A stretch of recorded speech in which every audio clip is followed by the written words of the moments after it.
Hi, everyone. We are going to get started in just a minute.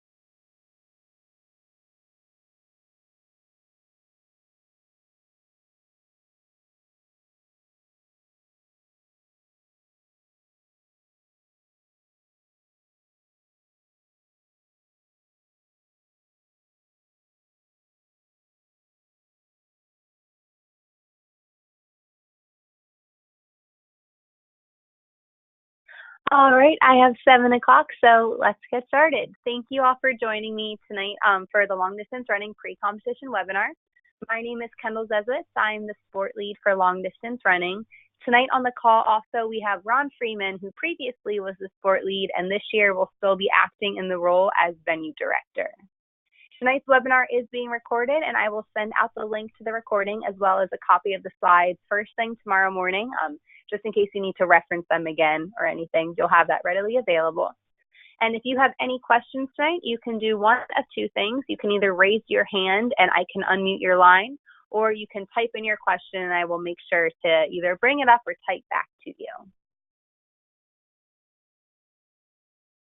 All right, so what we're going to be going over tonight, we're going to start with some of the overall event information for all of Fall Sports Festival, and then we'll get into more of the specific long distance running things such as the schedule, the entries into the event, the venue, some miscellaneous topics, and then we'll have plenty of time for a question and answer session at the end.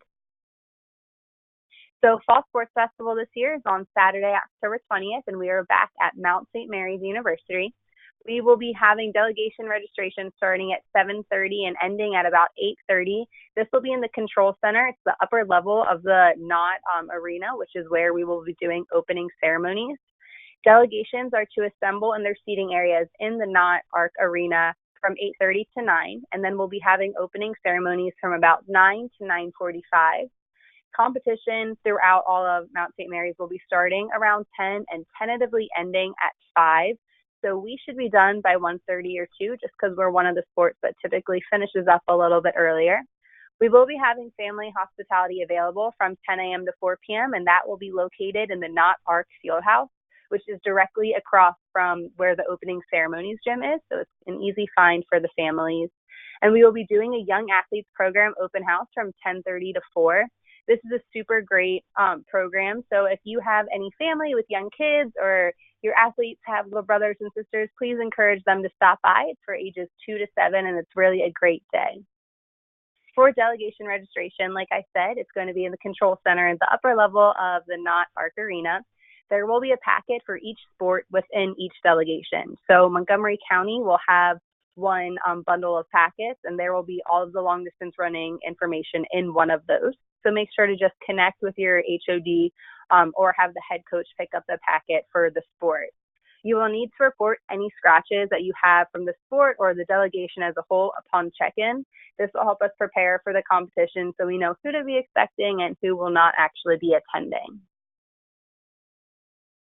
Some general information, we'll have lunches delivered to each sport venue just like last year.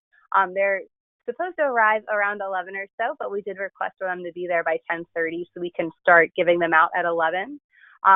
Coaches are to pick up all of their lunches as a group.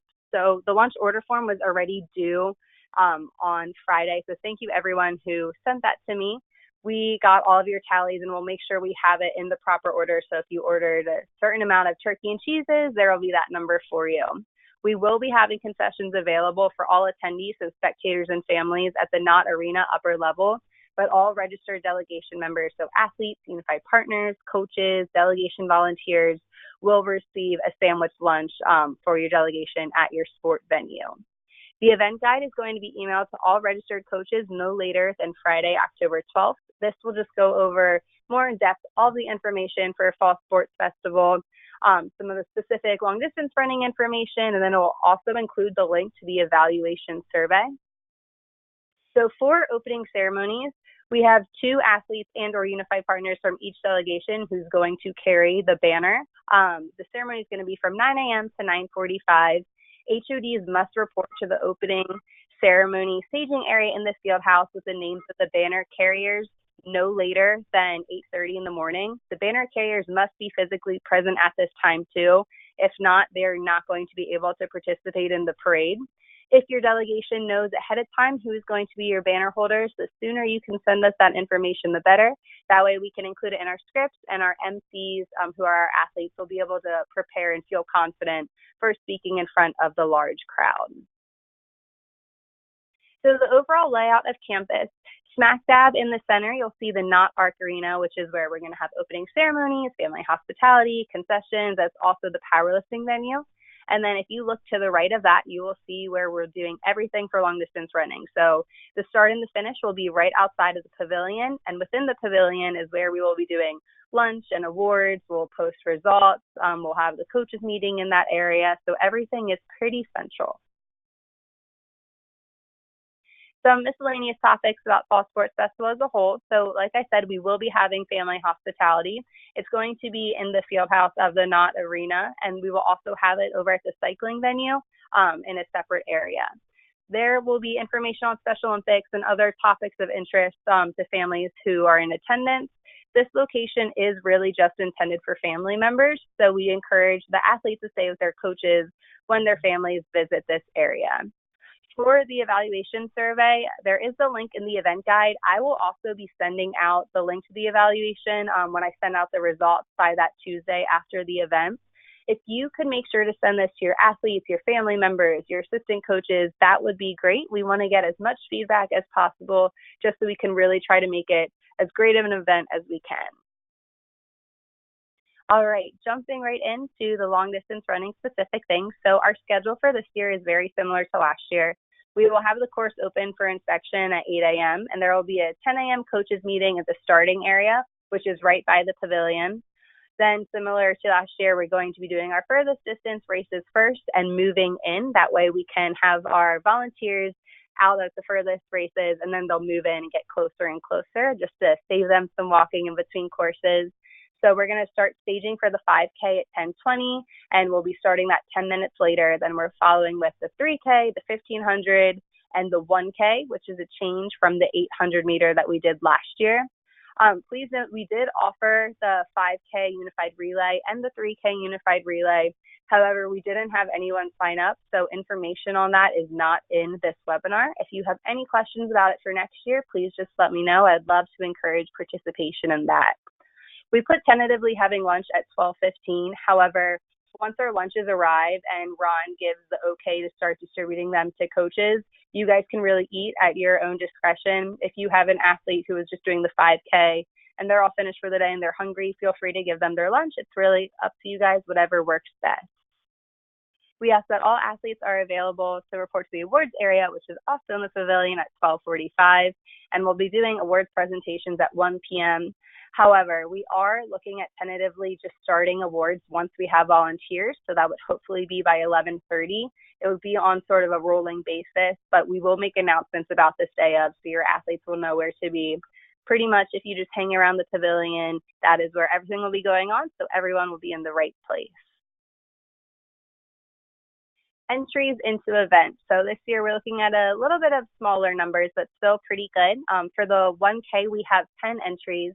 For the 1K unified run, we have 14. For the 1500 meter, we have 10 entries. And for the 1500 unified run, we have 2 teams. And the 3K, we have 5 entries. And the 5K, we have 12 entries. I put the tentative times in there for what it should take, what we're expecting and planning on. Some might go faster, some might go a little slower.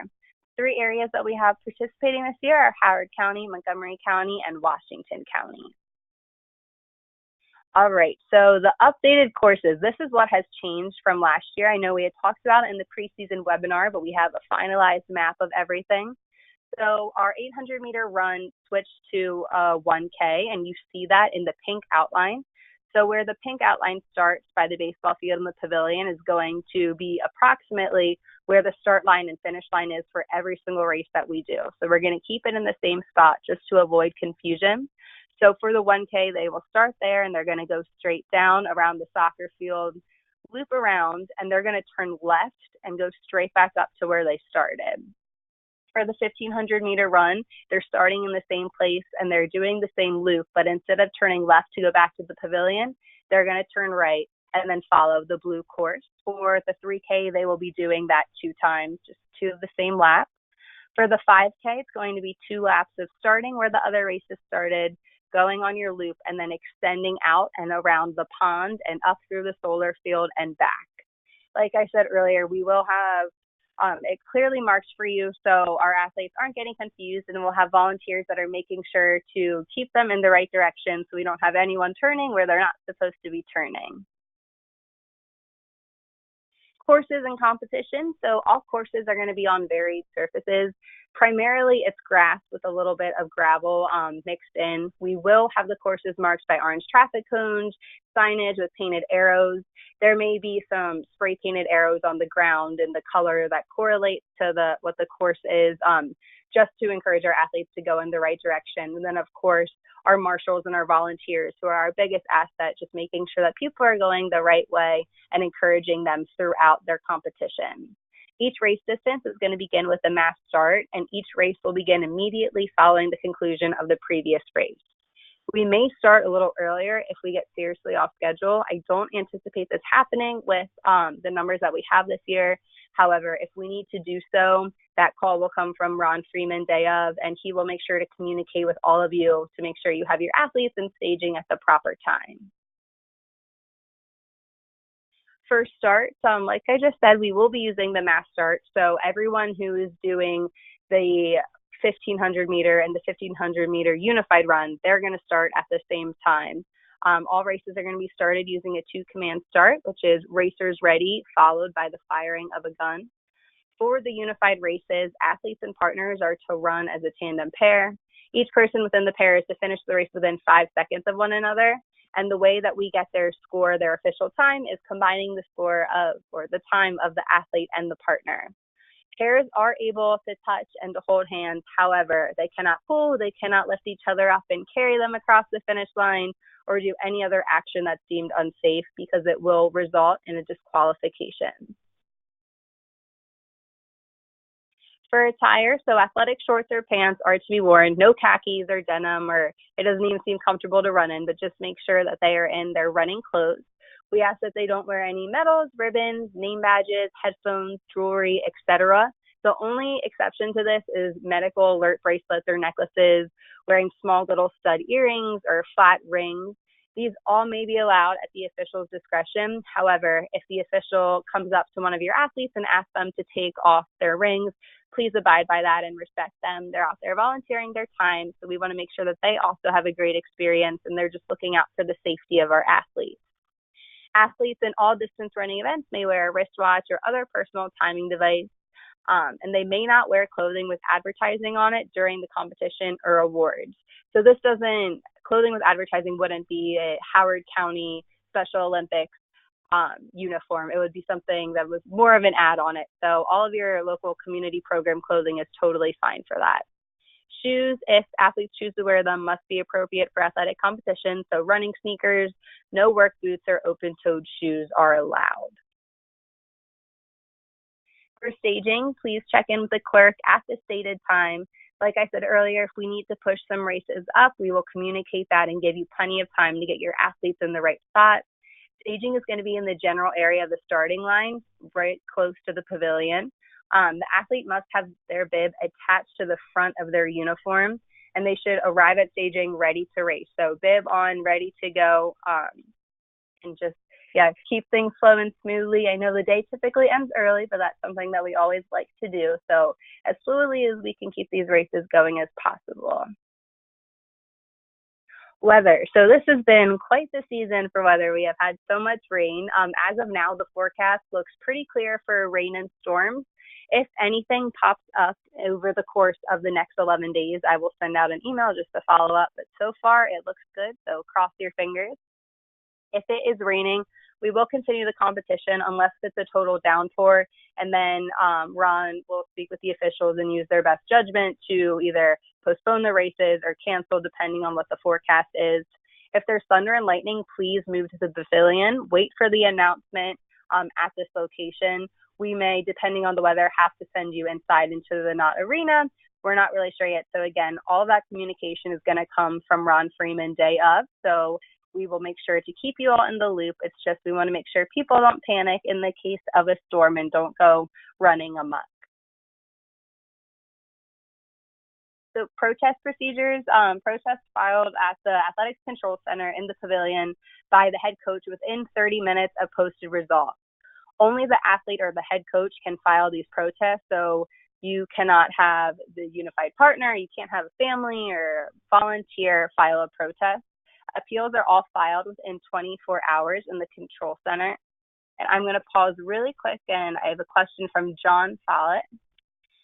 John, so he asked, will the athletes be running on the sidewalk or in a lane set off by cones? It will be actually, Ron, if you want to speak on this for the road portion, I'm going to unmute your line right now. You should be good to go, Ron.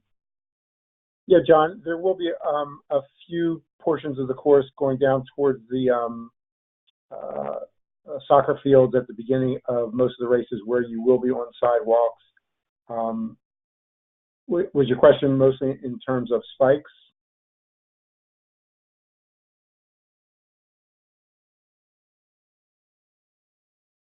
John, your line. Hello.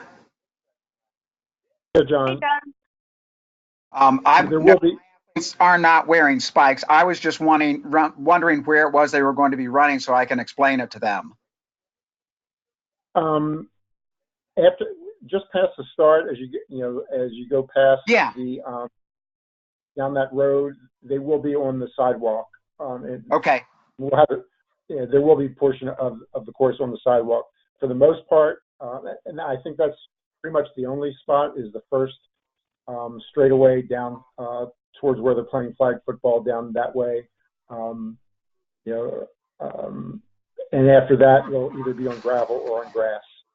Okay, and then the other spot of concern is the corner for the 1,500 meter and the 5K course, because there's the corner right there by the, I guess it's a softball field there, where I don't know if there's too much of a gradient in the grass that they would have to be up on the road, or if they're actually going to be an area for them. I believe it's where they come off of the pathway as they come down from the solar field.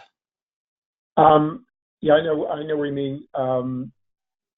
What we're going to do, we're going to walk the course twice on Friday with some of the Mount folks, our Mount representative for long distance running. We're going to walk the course again to investigate that. I can't picture right now.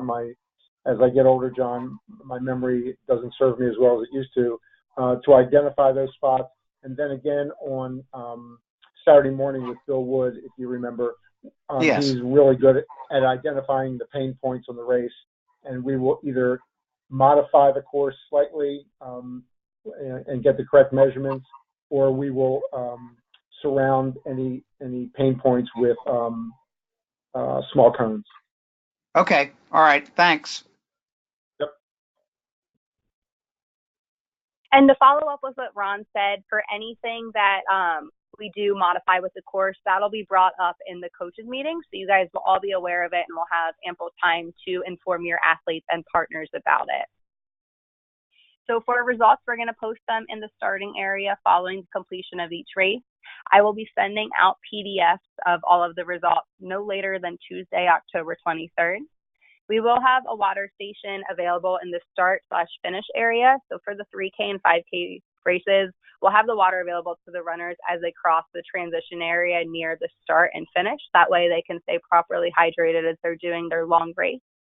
For any special needs that pop up with your athletes, whether it is something with a competition or they're retired, please just email me and let me know. I will be seeing you tomorrow morning, so you will have my email, and I also have my cell phone number and my office line number in my signature. feel free to reach out to me in any way, shape, or form. I am here to answer your questions. So that is all that I have for you for general long distance running stuff for the competition. It should be a really great day. If you have any questions about distance running, please reach out to me. If you have any questions about any of the other sports at Fall Sports Festival, I'm also in charge of powerlifting, so I can answer those ones for you. But if you have anything about cycling or flag football and tennis, please reach out to the respective sports director. I just wanted to open up the floor now to see if anyone has any questions, comments, or concerns at this time. Like I said, I will be sending out this recording and the slides tomorrow, just so you have them for reference. But any questions? Or I'm not seeing any raised hands yet. I think 19 minutes might be my shortest time for a pre-competition webinar, so I'm setting a record here.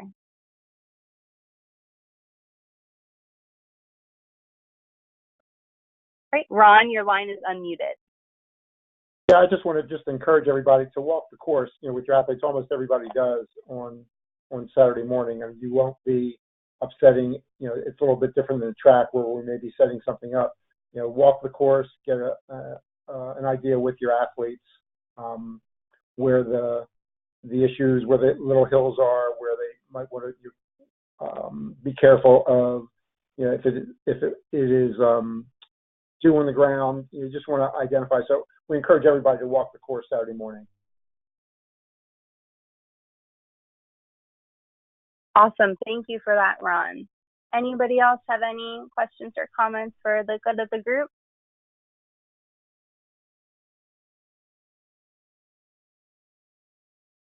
No? Well, thank you all for joining me tonight. I will make sure to send this information out to you first thing tomorrow. And like I said, if any questions or anything pops up, please feel free to call me, email me, text me, whatever is most convenient for you. Have a great night, everyone.